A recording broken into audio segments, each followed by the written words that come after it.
주인이 없는 물건 무주물과 주인이 있는 물건 유주물로 나뉘고요.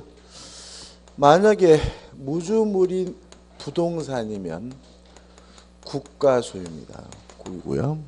만약에 무주물이 동산이면 먼저 잡는 사람이 소유권을 갖는데요. 이걸 우리가 무주물 선점이라고 합니다. 가끔 나오는 거, 부동산은 선점의 대상이 되지 않는다. 그럼 뭐예요? O. 선점의 대상이 되는 건 뭐만 그렇죠? 동산만. 그 다음에 주인이 있는 물건은요, 둘로 나뉩니다. 유실물과 매장물로 나뉘는데요.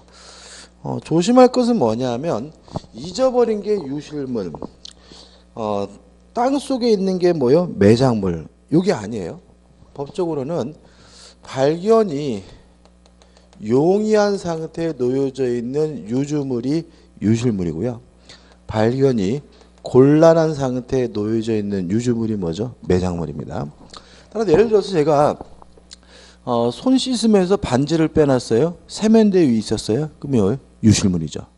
근데 그게 개수대에 빠져가지고 핫수에 들어갔어요. 그럼 뭐가 돼요? 매장물. 그죠? 다시 말하면 땅 속에 있든 물 속에 있든 건물 속에 있든 발견이 곤란한 상태에 있으면 다 뭐가 돼요? 매장물이 된다는 거 주의하시기 바라고요. 둘 다 소유자를 찾아줘야 되기 때문에 유실물은 6개월간 공고를 하고요. 그래도 소유자가 나타나지 않으면 습직자가 소유권을 갖고요. 매장물은 1년간 공고를 하고요. 그래도 소유자가 나타나지 않으면 발견자가 소유권을 갖습니다. 물론 무주물이든 유주물이든 문화재적 또는 학문적, 고고학적 뭐 이런 가치가 있는 경우에는 이때는 다 누구 거가 되냐면 국가 소유가 됩니다. 예를 들어 가지고 과거에 몇 년 전에 그 뭐죠? 별똥벌 인기 있었죠. 그죠? 뭐 화석 떨어지면 뭐 뜯어본다. 그거 너무 좋으면 안 되는 거죠. 만약에 이게 너무 귀한 거 가지고 뭐 학문적 가치가 있다. 그럼 누구 거가 돼요? 국가 소유가 되고요. 물론 뭐 별똥벌은 뭐예요? 무주물인 뭐예요? 동산이니까 먼저 담는 사람이 뭘 가져요? 소유권을 갖죠. 그죠? 그리고 이것도 그래서 만약에 좀 뭔가를 주웠어요. 유실물. 주웠는데 지하철 안에서 좀 감 나가는 거면은 그 유실물 보관센터에 갖다 주지 마시고요. 반드시 경찰서에 갖다 주셔야 돼요. 경찰서에 갖다 주면 6개월간 관보에 공고하고요. 나타나지 않으면 줍니다. 진짜로. 그래가지고 제가 수원에 들은 얘기인데 금산에서 운전하고 가시는데 앞에 트럭에서 커다란 푸드자루가 떨어졌대요. 떨어져가지고 급브레이크 밟고 피했는데 그 차는 가버리고 보니까 큰 푸드자루에 은삼이 들어있더래요. 그래가지고 경찰서에 신고했는데 잊어버리고 살았는데 연락이 왔다는 거죠. 1년 후에 돈 찾아가라고. 왜냐하면 인삼은 뭐죠? 부패하는 물건이죠. 그래서 어떻게 해요? 국가가 돈으로 바꿔놓고 있다가 소유자가 나타나자니까 당신 거라고 아주 150만 원인가 받았대요. 이런 경우도 있고, 그죠? 이런 것도 있고 또 이런 분도 있더라고요. 그 동네에서 밭에서 이렇게 불상이 발견됐대요. 발견되셔가지고 됐는데 옛날 분들은 그 불상 같은 거 부정탄다 그래서 서로 안 가진다 그랬대나 봐요. 그래가지고 그분의 아버님이 날 달라고 해가지고 가져가지고 이제 집을 나가셨대요. 며칠 때 들어와가지고 한 달쯤 있다가 들어오셔가지고 짐 싸라 그래가지고 야반도주 했대요. 그 고향을 떠났다는 거예요. 그래서 왜 떠났냐면은 이제 이 불상이 이제 문화재적 가치가 있다고 평가가 돼가지고 국가 소유가 됐고, 근데 그 국가로부터 뭘 받은 거죠? 보상을 받았는데 그 보상 금액이 그때 당시에 그 일대 모든 면에서 가장 부자가 될 만큼 어마어마한 돈이었대요. 근데 문제는 뭐냐면 이제 그게 그 아버님 직접 주신 게 아니라 마을 사람들이 주신 건데 서로 안 갖겠다 해서 가진 거니까 그게 알려지면 이제 어떻게 해요? 난리 날 거잖아요. 그래가지고 아버지 오셔가지고 짐 싸라 그래가지고 어렸을 때 밤에 야반도주하고 도망갔다는 얘기 하시고, 근데 그 물건이 뭐 중앙대학교 박물관에 있다더라. 수강생이 그러시더라고요. 그래서 저는 그런 일이 없더라고요. 근데 아무튼 이 정도만 기억해 두시고 저는 지금까지 주워본 중에서 가장 큰 돈이 5만 원. 5만 원 한번 주워봤네. 자, 우측에 보시면 이제 뭐가 나오죠? 부합이 나오죠. 결론만 좀 기억해 주세요. 그죠? 부동산과 동산이 부합하면 누구가 되죠? 부동산 소유자 거가. 동산과 동산이 부합하면 원칙적으로 주된 물건의 소유자가. 다만 예외적으로 주종을 구별할 수 없으면 가액의 비율로 공유하는데요. 메모할 것은 이 가액을 똥을 펴서 이렇게 부합 당시라는 말을 좀 하나 메모해 두자고요. 그래서 언제 가액이냐면 부합 당시의 가액으로 공유합니다. 현재 가액으로 그럼 뭐가 돼요? X가 된다는 거 주의하시기 바라고요. 그 다음에 부동산과 부동산은 원칙적으로 뭐가 돼요? 부합이 되는데 구조상 이용상 독립성이 있으면 뭐 하지 않습니까? 부합하지 않고요. 가장 대표적인 것이 뭐죠? 증축된 거죠. 증축된 부분은 원칙적으로 부합하니까 원래 부동산 소유자가 증축된 부분을 갖고요. 다만 증축된 부분이 뭐가 있으면요. 구조상 이용상 독립성이 있으면 부합하지 않기 때문에 증축한 사람이 소유권을 갖습니다. 그 다음 토지와 수목 부합합니다. 다만 권원이 있다면 부합하지 않습니다. 권원은 뭐가 있을까요? 뭐 임차권, 지상권 이런 거고요. 5번 토지와 농작물은 뭐 하지 않습니까? 부합하지 않습니다. 우리 판례의 확고한 태도죠. 그 다음에 공동소유 해가지고 박스가 나오죠. 공유 원칙적 공동소유 형태고 특징은 지분이 있고 지분을 자유롭게 처분할 수 있고 공유물의 분할은 어떻게 해요? 자유롭게 할 수가 있고요. 그다음 목적물에 대해서는 보존행위는 단독으로 이용 개량은 지분의 가반수로 처분 변경은 뭐죠? 전원의 동의고 합의는 동업자 같은 조합의 소유 형태가 뭐예요? 합의인데 지분은 있지만 지분을 처분하려면 전원의 동의가 필요하고 분할도 어떻게 해요? 안 되죠. 근데 추가할 것은 뭐죠? 지분이 상속도 안 된다는 거죠. 합유 지분은 뭐 되지 않습니까? 상속되지 않는다는 거 하나 추가로 기억하시고요. 그 다음에 목적물에 관한 모든 사항은 다 무엇과 똑같죠? 공유와 똑같죠.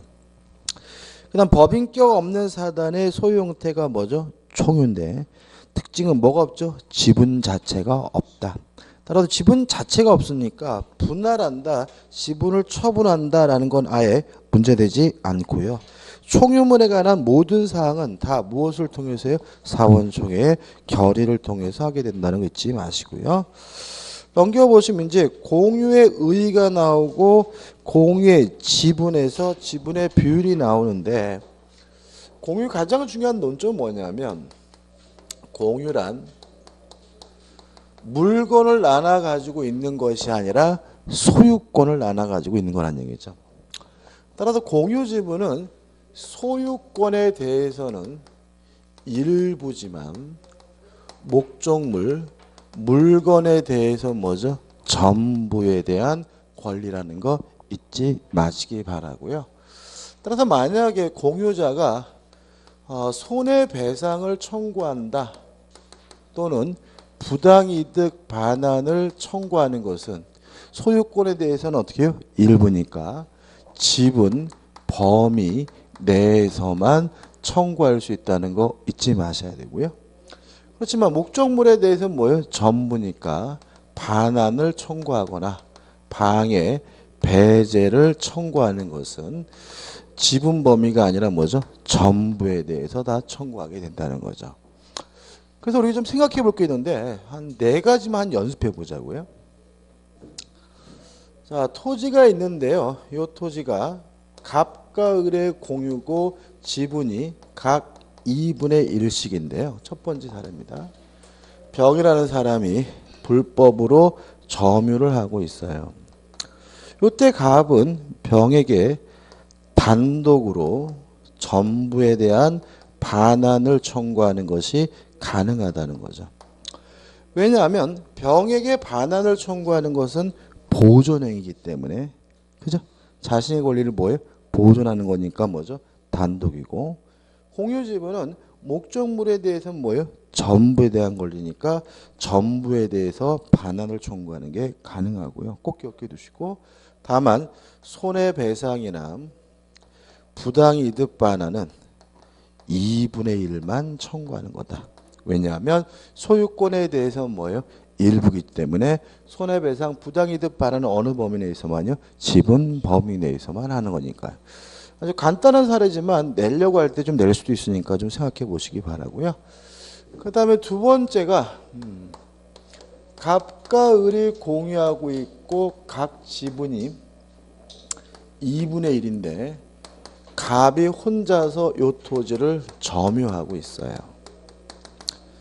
아까는 뭐죠? 제3자가 불법 점유하는 거고 이제는 공유자 중 한 사람이 점유하는 거잖아요. 이랬을 때 을은 갑에게 전부에 대한 반환을 청구하는 것이 가능하다는 거 꼭 기억해 두세요. 이게 좀 이해가 안 될 수가 있는데 토지가 아니라 자동차를 한번 생각해 보세요.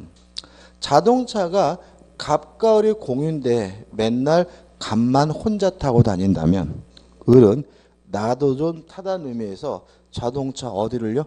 전부에 대한 반환 청구가 어떻게 해요? 가능한 거죠. 이해되시죠? 그죠? 물론 부당이득 반환은 전부에 대해서 하는 것이 아니라 뭐죠? 2분의 1만 할 수 있겠죠. 세 번째로 갑의 지분이 3분의 2고요. 을의 지분이 3분의 1이에요. 그래서 갑이 현재 요 토지를 점유하고 있다면 이때 을은 갑에게 반환 청구할 수는 없습니다. 다만 3분의 1 범위 내에서 부당이득 반환만 청구할 수가 있습니다. 왜냐하면 목적 토지를 점유하는 것은 이용행위죠.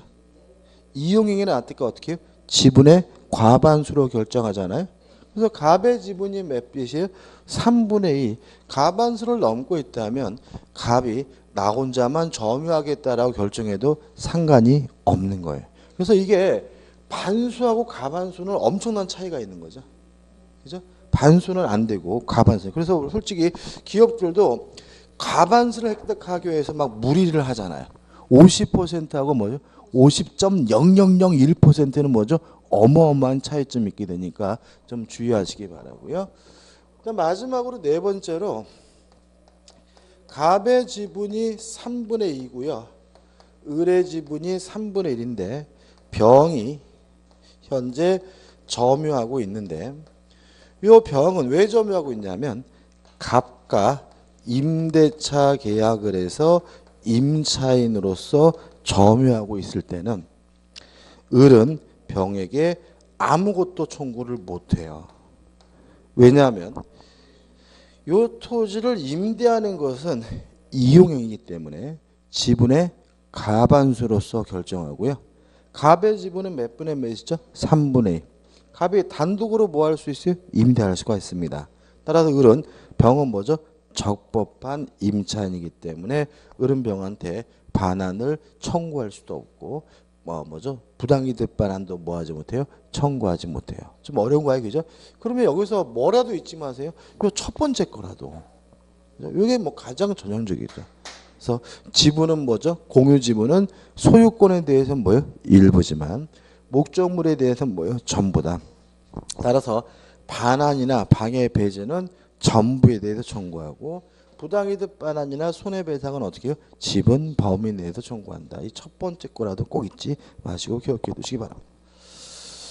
그 다음에 하단에 3 지분의 탄력성 해가지고 공유자 중 사망했는데 상속인이 없거나 공유지분을 포기하게 되면 다른 공유자에게 지분의 비율로 뭐죠? 귀속하게 되고요. 4번 지분권의 기한 청구 지금 말씀드린 내용을 보시면 될 것 같고 우측에 공유자 사이의 공유관계에서 쭉 나오죠. 한번 보시면 될 것 같습니다.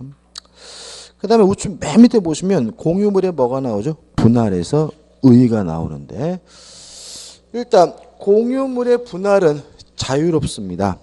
따라서 공유물 분할 청구권은 승낙을 받지 않고 일방적으로 하는 것이니까 뭐예요? 형성권인데 기억에 나와 있죠. 다만 불분할 특약을 할 수 있는데요. 아무리 길어도 몇 년을 넘지 못하냐면 5년을 넘지 못한다는 걸 기억해 두시기 바라고.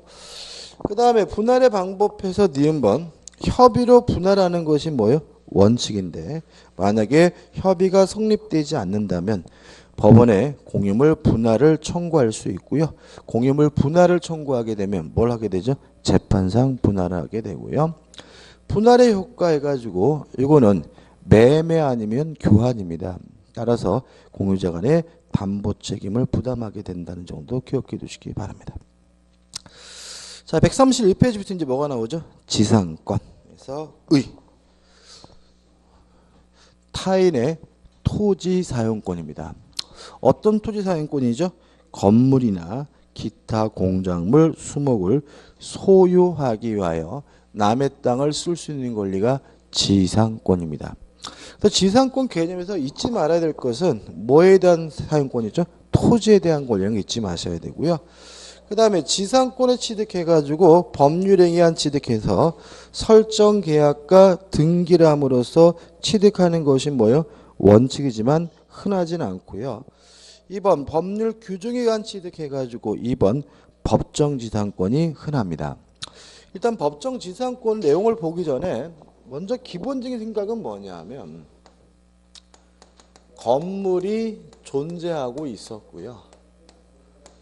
건물의 소유자하고 토지 소유자가 원래는 같았는데 이것이 일정한 사유로 건물과 토지 소유자가 달라지게 되면 뭐가 발생하죠? 법정 지상권이 발생하고요. 따라서 건물을 뭐 할 필요 없습니까? 철거할 필요가 없습니다. 그러면 이런 건 어떨까요?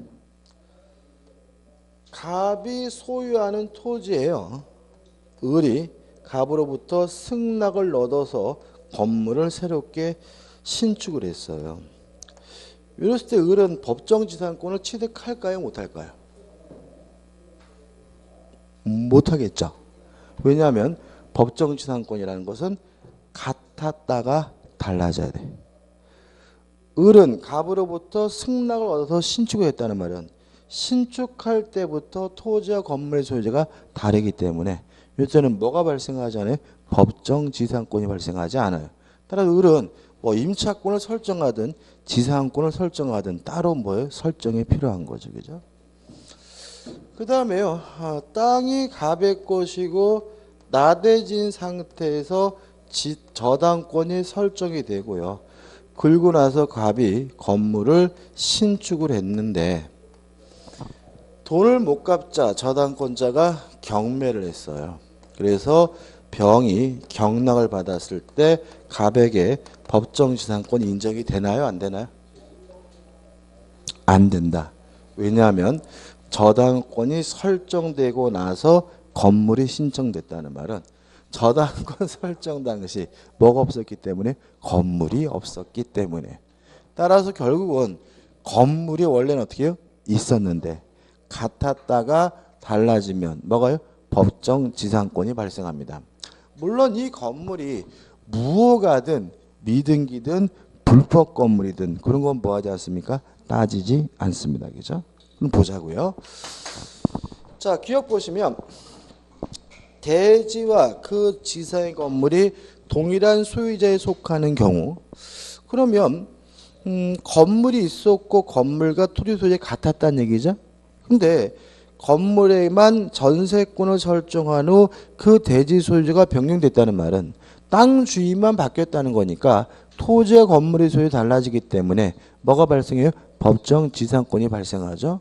근데 여기서 좀 조심할 것은 뭐냐면 화살표 찍혀가지고 전세권자 가입표, 전세권 설정자 공표 이걸 좀 조심하셔야 돼요.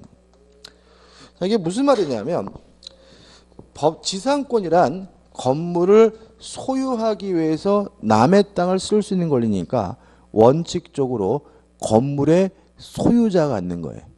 따라서 전세권자가 법정 지상권을 취득하는 것이 아니라 건물의 소유자인 누가요? 전세권 설정자가 법정 지상권을 취득한다. 이거 하나 조심하시면 되고요. 그다음 니은번 토지와 그 지상 건물이 동일한 소유자에 속하는 경우 그럼 뭐예요? 건물이 있었고 건물과 토지가 어떻게 해요? 같았었는데 양자 또는 어느 한쪽에만 저당권이 설정된 후 저당권의 경매로 인하여 토지와 건물 소유자가 다르게 됐다면 뭐가요? 법정 지상권이 발생하고요.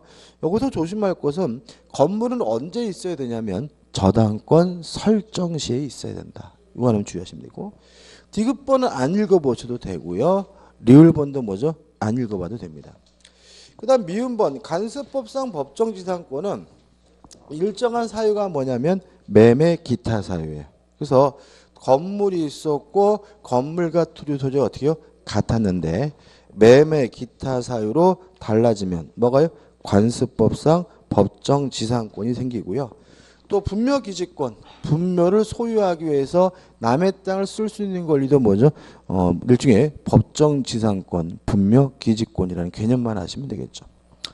그 다음 지상권의 존속기간에서 1. 최장기간 아무런 제한이 없습니다.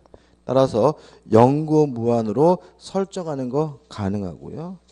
2번 최단 존속기간은 지상물의 종류에 따라서 결정이 되는데 1번 견고한 건물이나 20개의 소유를 목적으로 하면 최소한 몇 년이죠? 30년이 보장이 되고요. 일반 건물의 소유를 목적으로 하면 15년, 기타 공작물을 소유로 목적으로 하면 최소한 뭐죠? 5년이 되고요. 만약에 존속기간을 약정하지 않았다면 지상물의 종류에 따라서 30년이 될 수도 있고 15년이 될 수도 있고 5년이 될 수도 있는데 만약에 지상권 설정 당시에 지상물의 종류를 정하지 않았다면 그때는 몇 년이죠? 15년이 됨을 주의하시기 바랍니다. 4번 지상권자의 갱신 청구권에서 1번 요건이 나와요. 그죠? 요건 좀 우리가 좀 잘 나오는 부분이기 때문에 좀 정리를 해봐야 되는데 자 이런 문제입니다.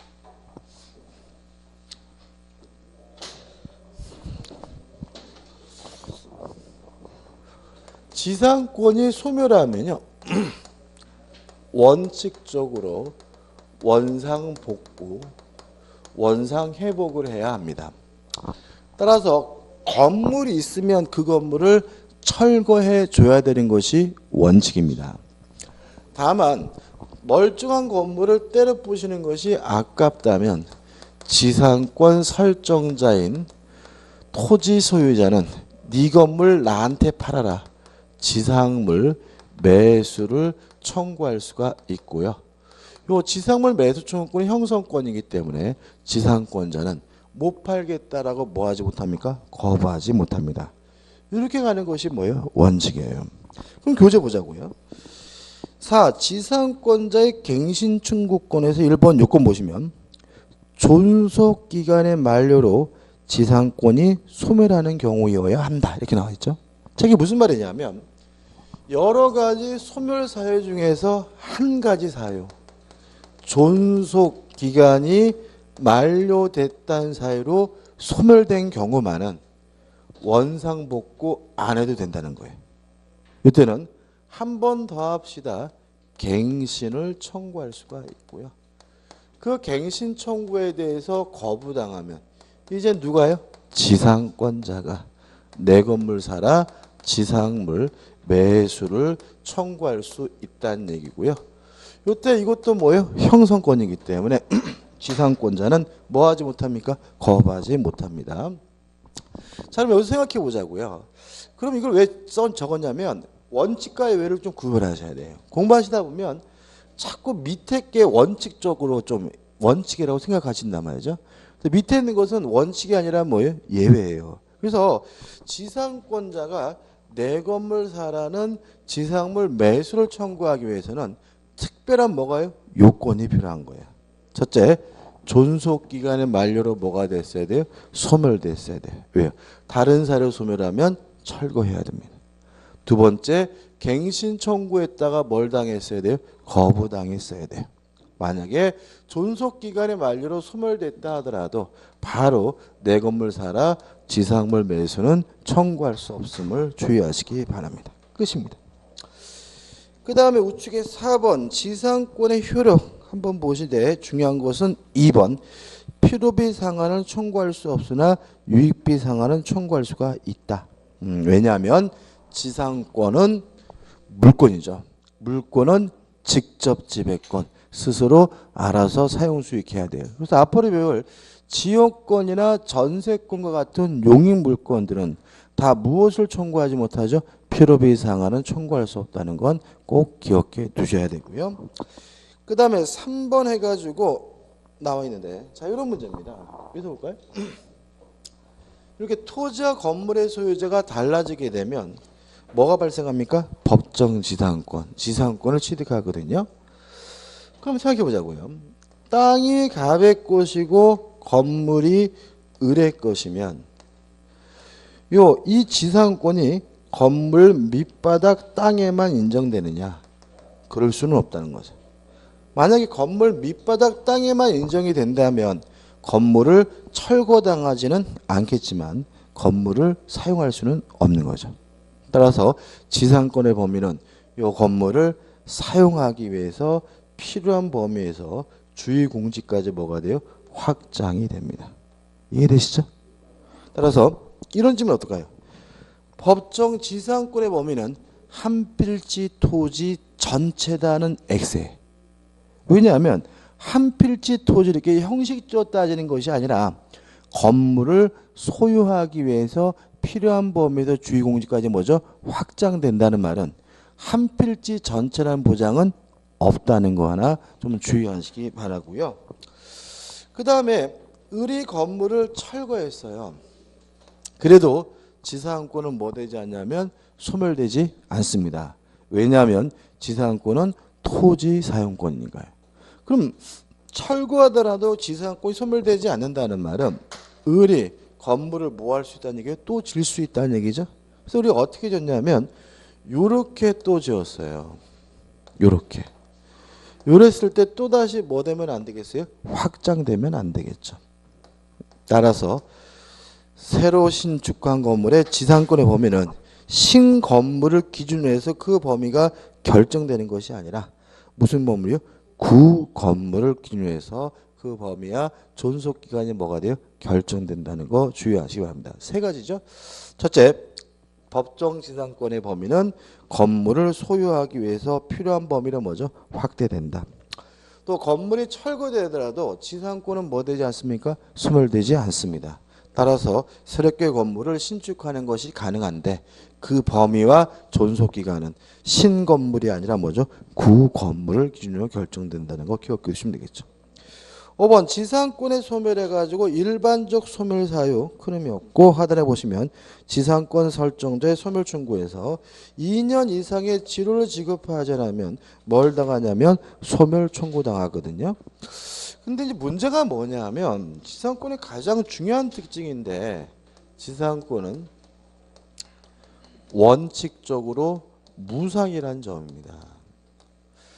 그래서 원칙이 무상이기 때문에 지료를 지급하기로 하는 특약이 존재해야지만 뭐 할 수 있냐면 지료를 청구하는 것이 어떻게 해요? 가능해지고요.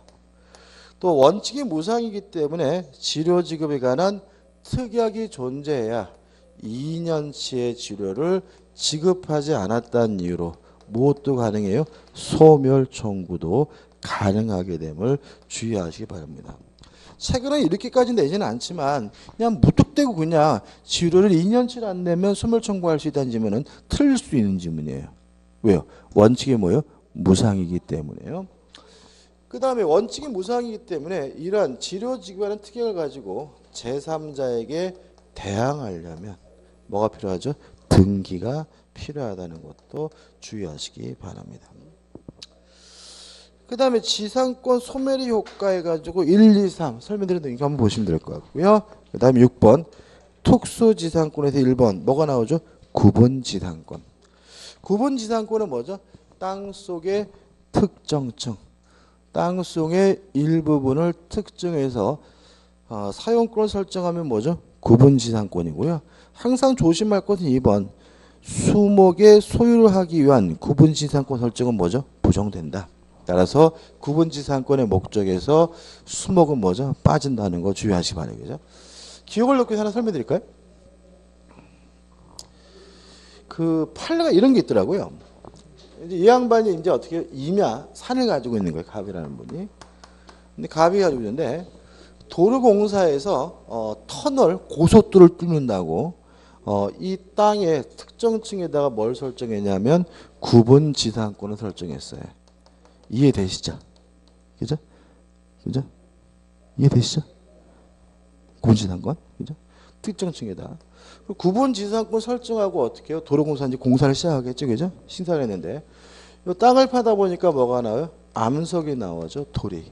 이 암석이 나오니까 요 도로공사가 이거를 뭐죠? 판매를 해가지고 돈을 가져라란 말이죠. 그 갑이 이제 뭐죠? 도로공사를 상대로 부당이득 반환 청구 소송을 했어요. 왜요? 그 돌은 내 거니까 네가 내 돌 팔아먹었으니까 부당이득 반환해다오. 받아들였을까요? 아니, 8억, 8억. 돌 팔아먹으면 8억이 나와요, 8억. 이게, 이거 땅값보다 더 많이 나왔어요. 이거 부당이득 반환 받을 수 있습니까? 없습니까? 자, 우리가 토지 소유권은 정당한 이익에 미치는 범위에서 토지의 상하에 미치죠. 그 범위 내라면 그 속에 있는 암석, 돌, 지하수 다 누구 거예요? 땅 주인 거죠. 그죠? 그 다음에 구분지상권이라는 것은 결국은 뭐냐면 토지 사용권이죠. 공간을 사용할 수 있는 권리지 흙을 준 건 아니잖아요. 예를 들어서 우리 갑토지에 지상권이 있다 그러면 요 토지가 있는 뭘요? 공간을 사용할 수 있다는 얘기지 흙은 여전히 누구 거예요? 갑과 거잖아요. 마찬가지라는 거죠. 따라서 요때 도로공사 판에서 판 돌은 누구 거예요? 갑 거를 팔아먹은 거니까 갑에게 8억 원의 부당이득 반환을 해줘라 라는 판결이 최근에 났어요. 그럼 그 보면은 우리나라 그 보면 그러니까 이 별 생각 없이 지나쳤으면 모를 일 생각 아니겠죠? 뭐 지들이 뭐 그냥 파나보다 그죠? 근데 그거를 생각해 보면 어떻게 해요? 8억이면 어때요, 그죠? 땅값이 5배 나왔다는데 땅값에. 그러니까 아무튼 한번 생각해 볼 게 많고요. 그래서 그 미국 같은 나라는 무슨 일이 벌어지면 변호사 달라붙는데요. 그래서 어떻게 해요? 요거에 소송을 하면 너 돈 받을 수 있다. 소송하자. 뭐 이런 식으로 그죠? 우리나라도 아직 그 정도는 아니지만 이런 것도 변호사요? 8억이면 3824 한 2억 넘겨줬을 것 같은데요. 뭐 이런 것들은 거의 뭐예요? 이거 무에서 유를 창조하는 소송이잖아요. 그죠? 이거는 막 30%는 받죠, 이런 거. 2억 4천 정도는 받습니다. 근데 그 문제가 좀 있어요. 그 변호사들이 제일 싫어하는 소송이 뭐냐면 토지 소송 이런 거 싫어해요. 왜 그러냐면 이런 건 좀 다른데 뭐 땅이 네 건이 내 건이 소송 걸리면은 변호사들이 수임료 받기가 굉장히 힘들어요. 예를 들어 만약에 10억짜리 땅을 찾아달라고 와요, 그죠? 와가지고 뭐 이제 그때는 어떻게 급하니까 뭐 수임료 30% 3억 주겠으면 이렇게 약속한단 말이에요, 그죠? 근데 열심히 수년과 재판해가 진짜 10억 땅을 되찾게 해주면 안 줘요. 왜냐하면 사람 심리가 들어갈 때와 나올 때 다른 거잖아요, 그죠? 그리고 왠지 또 승소하면 당연히 이길 건데 이긴 거지 변호사가 힘써 이겼다는 생각을 안 해. 더더군다나 문제는 뭐냐면 돈을 받으려면 그 사람이 돈이 있어야 되는데 돈도 없어요. 왜요? 10억짜리 땅을 찾았지 땅을 판 것도 아니잖아요. 돈도 없어 그 사람은. 그러니까 만약에 예를 들어서 그 돈을 받겠다라고 변호사가 그 땅을 압류해봐요. 신문에 난리야. 그잖아요, 그죠? 그죠? 수임료를 안 줘가지고 변호사가 승소한 땅을 압류했다. 그럼 뭐예요? 신문에 난리기 때문에 변호사들이 함부로 그렇지도 못해요. 그러니까 이게 승소만 해놓고 장부만 뭐죠? 3억 받을 돈 있지. 돈도 못 받고 이런 경우 굉장히 많아서 이런 경우. 선불 같은 경우에는 보통 이제 착수금줄 해가지고 별로 많이 받지도 못해요. 예를 들어 10억짜리 땅을 찾으면 10억이 생기지만 그런 분들이 보통 어떻게 해요? 제가 돈이 없어가지고 요새 뭐 무료급식소에 밥 먹고 있고 막 이런 분들이 많거든요. 그런 분한테 뭐 얼마를 받겠어요. 한 2, 300 받고 시작하는데 고생만 몇 년, 그런 재판 몇 년 걸리잖아요. 그죠? 몇 년 고생하고 돈도 못 벌어서 제일 싫어하는 게 뭐죠? 이런 거고. 제일 좋아하는 게 뭐예요? 이혼 소송. 이혼 소 예? 예. 글쎄요. 그거는 뭐 도대체 돈을 뭘 받았고 뭐한 게 없잖아요. 뭐 탄핵 심판에서 그냥 뭐 탄핵 가기로 시켜버렸지. 뭐 그다음에 뭐 검찰 조사에서도 뭐요 구속영장 청구해줬지. 그놈들은 변호사도 아니라니까요. 그거 완전히 엑스맨입니다. 그러니까 그런 것 같아요. 그러니까 이게 박근혜 대통령이 그분이 뭐 개인적으로 나쁜지 그걸 떠나가지고 그분의 성향이 싫은 소리를 절대 못 듣는 스타일이신 것 같아요. 그리고 또 고집이 있으셔가지고 어떤 자기가 말하는 얘기를 하면 회의할 때도 그렇잖아요. 적기만 하지 토론이 안 이루어지잖아요. 회의할 때 장관들도 질문하면 안 되잖아요.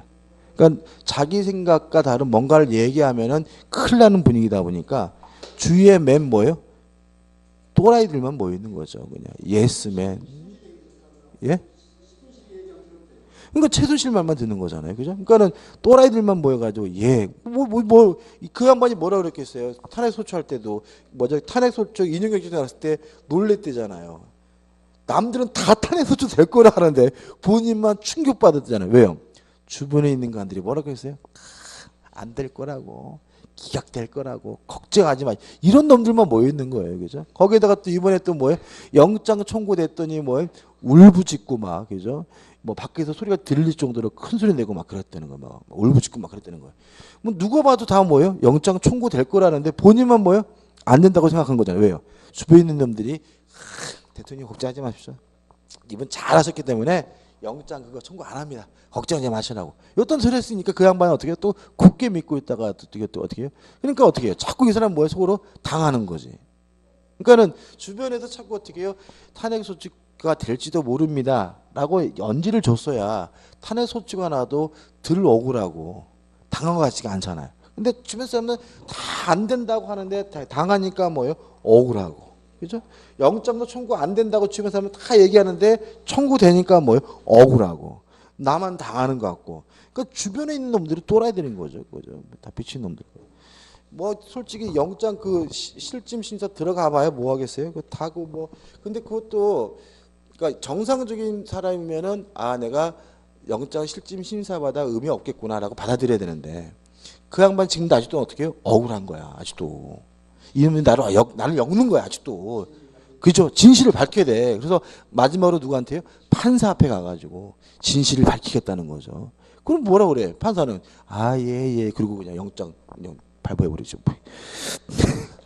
그잖아요. 그러니까 검찰에 조사할 때 부인하면 내 말 믿고 영장 청구 안 하겠거니. 그죠? 다 안 했다 그랬다며. 검사는 뭐라 그래? 예 그렇습니까? 예를 들어 그러니까 어떻게 해요? 이놈이 내 말 듣는구나. 이거 믿었을 거 아니에요. 그죠? 참 답답하신 양반이지. 모르겠어요. 답답하고. 근데 그 걱정스러운 게 그 머리 어떡하지? 그 머리에 올리는 거 유청에서 못 하실 텐데. 그 오늘도 머리 올리셨다라던데. 매일매일. 하루도 빠짐없이 올리시는데. 유치장 가서 못 올리시잖아요. 그죠? 어떻게 참 걱정스러워. 전 다른 건 몰라도 머리 때문에 걱정이에요. 매일매일 해주겠습니까? 수행자들이. 그거 안 되죠. 진짜. 근데 왜 그런 분을 우리가 대통령으로 뽑았을까요? 진짜 저도 안 뽑았어요. 저도 문제 찍었는데. 그래도 아무튼 간에 대다수가 그 양반 찍었잖아요. 그죠? 근데 그게요. 이거 이런 얘기하면 그런데. 그래서 제가 보니까 홍준표가 좀 위험해. 왜 그러냐면요. 박근혜 대통령이 됐을 때 그 우리 국민적 심리 상태가 뭐냐면 박근혜 대통령 아버지가 비록 독재를 했더라도 우리를 어떻게 해요? 잘 먹고 잘 살게 해줬으니까 그의 딸인 박근혜도 그렇게 해줄지 모른다라고 믿고 찍은 거잖아요. 그러니까는 그 박근혜 대통령을 찍으신 분들의 심리 상태가 독재라 하더라도 잘 먹고 잘 살 수만 있다면 받아들일 수가 있다라는 생각이니까 아니에요. 연승이 아니라 홍준표가 그 심리를 파고들고 있어요. 그 사람은 지금 뭐라고 하냐면 자기는 스트롱맨, 독재자가 되겠다는 거예요. 뭘 위해서요? 국민을 위해서. 근데 그 사람은 개인 전략적인 사람입니다. 그래서 그 사람은 아마 박근혜 대통령이 대통령 된 이유를 한번 생각해 봤겠죠. 왜 됐을까? 그러니까는 아직도 그 사람, 우리가 과거에 독재였지만 우리가 잘 먹고 잘 살았던 이 상태, 우린 굉장히 힘들잖아요. 그죠? 힘들기 때문에 서로 독재자라 하더라도 우리를 잘 맞게 잘 살게 해줄 수 있다면 충분히 찍을 수 있다는 이러한 은영주의 심리적인 합의가 있는 상태이기 때문에 홍준표가 엄청난 막말하잖아요. 그죠? 막말하다면서 막 강하게 나가고 내가 중국 다 거꾸로 틀리고 막 이런 식으로 나가잖아요. 그죠? 근데 그게요. 아까는 그러니까 그게 미국도 그런 것 때문에 먹힌 거잖아. 근데 홍준표가 좀 위험해. 진짜로 될지도 모르겠어요. 홍준표가 되면은 이민 가다고요? 아씨, 이민 가야 되나? 진짜. 근데 아무튼 그분이 그러니까 전략이 조금 교묘하게 제가 봤을 때는 웃긴다, 완전 코미디다, 미친놈 이렇게 얘기하지만 제가 봤을 때는 이게 전략적 선택을 잘하신 것 같아요. 그러니까 이거예요. 보수 사람들이 자꾸 유승민 이런 사람들이 짝퉁 문재인 흉내를 냈거든요. 그러니까는 보수라고 말하면서 정책은 문재인하고 똑같아. 무상급식하고 걔는 홍준표는 뭐예요? 무상급식 안 시켰잖아요. 경선남도만 안 했어요. 그죠? 안 했습니다. 그죠? 그러니까 짝퉁 문재인들이 막 나왔는데 짝퉁 문재인들은 문재인한테 못 이기는 거지. 그죠? 근데 홍준표는 뭐예요? 아니야. 얘는 다 그냥 무상급식 왜 하냐고 그냥 막 밀어붙이고 이런 사람이기 때문에 오히려 그게 뭐죠? 국민의 지지를 끌어낼 수 있어서 좀 무섭다는 생각이 들어요. 이게 정치 프로가 아니죠. 그죠? 아무튼 금융상 기회해 주시고 이번 분묘기지권입니다. 일단 분묘기지권은 분묘를 소유하기 위한 토지사용권이에요. 이것도 뭐라고요? 토지사용권인데요. 한 가지 교재에 없는 거 좀 조심할 게 뭐냐면 분묘의 소유자가 분묘기지권을 갖게 되는데 분묘의 소유자는 뭐죠? 종손이라는 거 하나 좀 기억해 두세요. 이게 무슨 말이냐면 지상권은 건물 등을 소유하기 위한 남의 땅을 쓸 수 있는 권리니까 지상권을 갖는 사람 누구죠? 건물의 소유자잖아요. 그럼 분묘기지권도 분묘를 소유하기 위해서 남의 땅을 쓸 수 있는 권리다 보니까 분묘기지권을 갖는 사람도 뭐예요? 분묘의 소유자인 거죠. 근데 그 분묘의 소유자가 가정의례 준칙이라는 법에 따라서 뭐라고 되어 있냐면 종손이라고 되어 있어요. 종손. 그래서 형제가 공유가 아니에요. 자기 큰아들의 단독인 거예요. 무슨 말 아시겠습니까? 그러니까 이런 얘기, 우리가 이 관행상 옛날에는 돌아가시면은 상주는 2줄. 그죠? 차남들은 1줄이었습니다. 근데 지금은 그냥 아들이면 다 2줄인데 과거에는 뭐예요? 종손만이 상주야. 그래서 만약에 큰아들이 먼저 죽으면 큰 손주가 상주지. 차남들은 뭐가 아니에요? 상주가 아닙니다. 그죠? 이 종손들만이 상주예요. 그래서 상주가 분묘의 소유권을 갖고요. 그 상주가 뭐예요? 종손으로 되어 있기 때문에 그래요. 아직도. 물론 이게 왜 아직도 이렇게 옛날 얘기처럼 되어 있는 거죠? 여자분들이 안 뺏어가서. 이게 만약에 돈 되는 거였으면 여성부에서 이런 거지 같은 무슨 조선시대냐 종손이 난리가 났을 텐데 요 묘에 대한 권리는 솔직히 돈도 안 되면서 괜히 뭐예요? 의무만 큰 권리이다 보니까 그죠? 다른 거 다르죠. 이거는 누구한테면 종손에게만 인정됩니다. 그죠? 딸만 있으면요? 그러면 이제 또 어려워지는데. 왜냐하면은 딸만 있으면 뭐죠? 힘들어지는데. 분묘기지권자가 없어지는데. 그래야 되나? 그래야 되겠는데요? 딸만 있으면 다른 반기 쪽으로 가겠네요. 방기로 가겠네. 제가 몰랐어요. 맞아요. 반기 쪽으로 조카. 여자분들한테는 안 가는 거죠. 그죠? 여자분한테는. 왜 그렇다고요? 돈 되는 일이 아니다 보니까 여자분들이 아직도 안 내놔가지고. 아우, 저희 집도 진짜 항상 저는 이렇게 머릿속에 짐이 무덤이 막 짐이야 막. 어떻게 해야 되나 막 가끔 가다가도 이제 막 벌써 아씨 10년 동안 안 간다 더 어떻게 해 막 이런 거. 우리 증조 할아버지 보는 잘 있나 뭐 이런 거. 그지 않나요? 그죠? 아우 가봐야 되는데. 그러니까 이게 권리가 아니라 뭐죠? 의무인 거죠. 아무튼 종손이고. 그다음 발생 원인에서 셋 중에 한 가지가 필요합니다. 기억, 소유자로부터 승낙을 받든지 아니면 20년간 점에서 취득시하든지 아니면 디귿번해가지고 이멸을 거래하면서 분묘에 대해서 철거한다, 이장한다 같은 특약이 없는 경우에 분묘기지권 발생합니다. 디귿번 꼭 그렇게 해서 그죠? 그러니까 이런 얘기죠. 이멸을 샀어요. 근데 그 안에 뭐가 있었어요? 묘가. 묘가 있는데 그 묘를 철거한다, 이장한다라는 특약을 안 하게 되면 전 소유자에게 뭐가 인정되냐면 분묘 기재권이 인정돼서요. 이멸을 산 사람은 그 묘를 뭐 하지 못해요? 이장을 못해요. 그 다음에 교재는 없지만 뭐 추가로 할 것은 경매죠. 경매로. 경매. 이게 무슨 말이냐면 분묘가 존재하는 임야가 경매된 경우입니다. 그러니까 분묘가 있는 임야를 경매받으면은 경락인은 그 분묘를 이장을 못합니다. 왜냐하면 그 묘 주인에게 뭐가 발생해 버리냐면 분묘 기지권이 발생해 버려서 그래요. 그래서 최근에 경매 관심 많이 있으신 분들은 경매 받고 싶은 땅 인터넷만 보면 안 되고요. 가셔서 제일 먼저 확인해야 될 게 뭐냐면 분묘예요.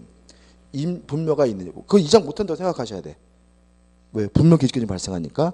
근데 만약에 분묘가 중요한 위치에 있거나 그것 때문에 땅을 쓸 수가 없다라고 판단된다면 그 임야는 뭐 하시면 안 돼요? 경락 받으시면 안 된다는 거 조심하셔야 되겠죠. 그다음 존속 기간은 약정 기간이 있으면 약정 기간 동안 존속하는 것이 원칙이지만 만약에 약정이 없다면 분묘를 수호하고 봉산은 계속됩니다. 그래서 1년에 한 번씩 벌초를 하고 있다면 분묘 기지권이 뭐가 돼요? 유지가 된 상태이기 때문에 그 묘를 이장하거나 철거할 수가 없고요. 5번 범위에서 기역, 봉분, 밑바닥 땅에만 인정되는 것이 아니라 분묘를 수호하고 봉사하는데 필요한 범위에서 주의 공지까지 뭐가 돼요? 확대가 되는데 니은번에서 사성은 포함될 수도 있고 어떻게요? 안 될 수도 있습니다. 그 다음에 디귿번 어떤 형태든 더 이상 합장하지 못합니다. 그러니까 이런 거죠. 그러니까 분묘 기지권이 있으면 땅 주인 입장에서 그 묘를 뭐 하지 못해요? 이장을 못해요. 철거를 못해. 다만 분묘 소유자는 그 분묘를 소유하기 위해서 땅을 사용할 뿐이지 어떤 형태든 분묘를 새롭게 신설하지는 못하는 거죠. 새로 만들 수는 없기 때문에 합장도 못한다는 거예요. 쌍분 형태든 단분 형태든 새롭게 합장하지 못한다는 거 유의하시기 바라고요. 그다음 간수법상 법정지상권에 의해가지고 넘겨보시면 아까 있죠. 건물이 있었고 건물과 도유소재가 같았는데 매매 기타 사유로 달라지게 되면 뭐가 발생합니까? 관세법상 법정지상권이 발생하고요. 따라서 건물을 뭐 할 필요 없죠? 철거할 필요가 없습니다. 그 다음에 지역권이 나오죠. 일단 의에 보시면 내 토지의 편익을 위하여 남의 땅을 쓸 수 있는 권리가 뭐죠? 지역권이고요. 편익이 필요한 땅, 편익을 받는 땅 이게 뭐예요? 요역지고 편익을 주는 땅, 편익을 승인해 줘야 될 땅, 승역지라고 하고요. 보통 그림을 그리면 이렇게 그리죠, 그죠? 갑의 땅이 여기 있고, 을의 땅이 여기 있고, 을이 도로로 나가기 위해서 통행지역권을 갑의 땅에다가 설정했다면 편익을 받는 을의 땅이 요게 뭐예요? 요역지고 요 갑의 땅 요 부분이 뭐죠? 승역지죠. 따라서 요역지는 성질에서 1번 한 필지 토지여야 합니다. 그렇지만 승역지는 뭐예요? 일부고 일부에도 상관이 없고요. 물론 유상일 수도 있고 무상일 수도 있고 연금 무한의 지역권 설정도 가능하고요. 3번 지역권의 특질해 가지고 비한정적 목적에는 제한이 없습니다. 2번 비배타적 해가지고 요런 문제죠. 땅이 여기 하나 더 있어요. 이렇게 병의 땅. 그럼 병은 도로로 나가기 위해서 여기다가도 지역권 설정하고 여기다가도 뭐 할 수 있어요? 지역권 설정할 수 있겠죠?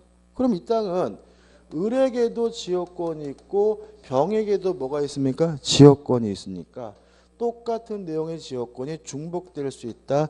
배타적이지 않다. 뭐가 돼요? 비배타적이라고 하고요. 그다음 비배타적 옆에다가 하나 더 하면은 인접 가입표죠. 인접할 필요는 없다. 보시면 갑의 땅과 병의 땅은 뭐 하지 않고 있습니까? 인접하고 있지 않지만 뭐가 가능하죠? 지역권 설정이 가능하다. 인접될 필요 없고요. 그 다음에 공용적 따라서 결과적으로 이 땅은 갑을 병이 함께 사용하게 되니까 지역권은 뭐죠? 공용적 성격을 띠게 되고요. 우측의 상단의 부정성 지역권은 종된 권리입니다. 따라서 요역지상의 권리가 이전되면 지역권은 자동으로 쫓아가고요. 지역권만 따로 분리해서 뭐 할 수 없어요? 양도할 수는 없고요. 불가분성 해가지고 결론 나왔죠. 취득은 단독으로, 상실은 뭐죠? 공동으로. 이렇게 나와있죠. 이런 얘기입니다. 보시면 요 땅이 을과 병, 정 세 사람의 공유예요. 근데 을이 갑과 만나서 요 토지의 지역권을 취득했다면 이제 병도 정도 다닐 수가 있는 거예요. 다시 말하면 취득은 을병정 중 어떻게 해요? 한 사람만 하면 되는 거죠. 근데 을병정이 지역권을 가지고 있었어요. 근데 을이 갑을 만나서 나 지역권 포기하겠다라고 했더라도 병가정의 지역권은 뭐 되잖아요? 소멸되지 않고요. 병가정 여전히 다닐 수가 있는 거예요. 왜냐하면 포기, 소멸은 뭐예요? 을병정이 어떻게 해요? 전원이 해야 되는 거죠. 그래서 취득은 뭐예요? 단독으로, 상실, 소멸은 뭐죠? 공동으로. 이런 말이 나와 있죠. 그 다음에 지역권의 취득, 계약에 의한 취득 가능하고요. 시효에 의한 취득인데 시효에 의한 취득은 계속 표현된 곳에 하나입니다. 다시 말하면 계속 표현된 경우에만 지역권을 취득 시할 수가 있는데 교재 계속 표현 밑에다가 통로 개설 필요. 이게 무슨 말이냐면요. 단순히 남의 땅을 다니는 것만으로는 아주 부족하다는 입장입니다. 계속되고 표현되려면 뭘 만들어야 돼요? 통로를 개설해야지만 지역권이 취득시효가 가능하다는 입장이고요. 그 다음에 특수지역권은 뭐 큰 의미 없습니다. 한번 읽어보시고 좀 쉬었다가 전세권을 들어가도록 하겠습니다.